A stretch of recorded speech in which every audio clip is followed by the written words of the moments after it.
I don't see why we have to be out here, said Bill. It's still all wet from the last superstorm, and I think we'd be better served sending the security force while we all sit in our nice, comfy offices.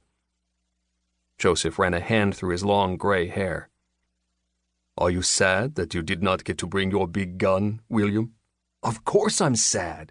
Bertha hasn't gotten any use since the uprising. I just think if we're going to do something, we might as well do it with some firepower. This is a precision mission. You know that. Bill shrugged. Joey, man, you're no fun. Could the two of you keep it down? Kylie asked. I'm kind of in the middle of something here. Yeah, said Bill.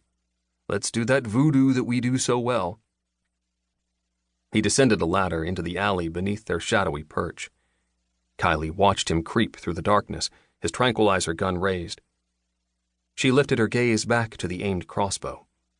Her weapon was pointed at a heavily armed man standing guard outside a warehouse.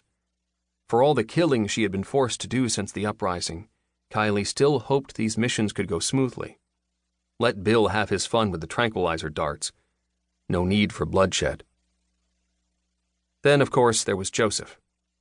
Even after all they had been through, she could not comprehend what exactly drove the man. She hoped that his aggressive approach was out of necessity and not born out of a love of violence. Hello, friend, Bill called out to the guard with exaggerated cheerfulness. The guard looked around, trying to pinpoint the origin of the voice. Who goes there? The man called to the dark street. I'm the ghost of Paul Tiberius, Bill said.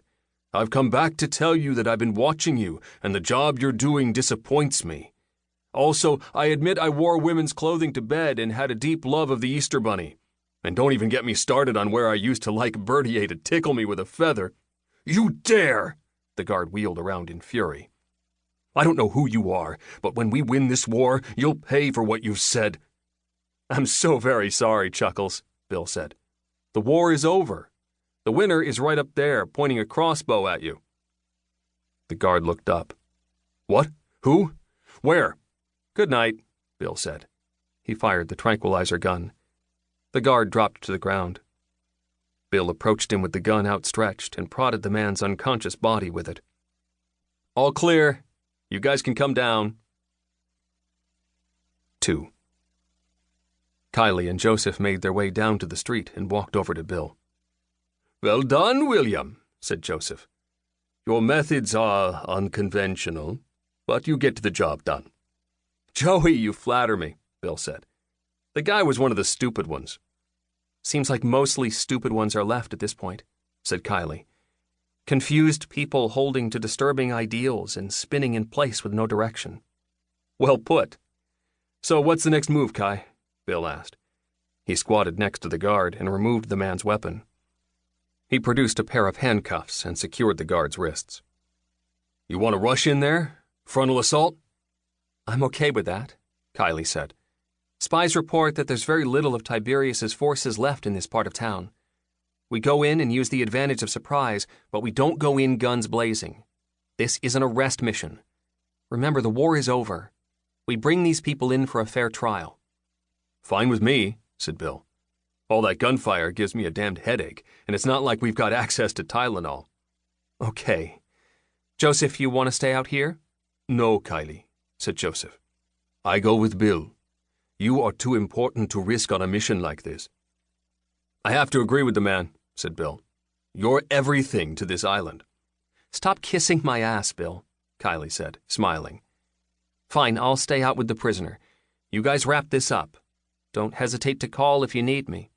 You got it, Kai, said Bill with a wink. Let's rock and roll. 3. The warehouse was not as heavily armed as Kylie had feared. 3 men sat playing cards on a stack of boxes.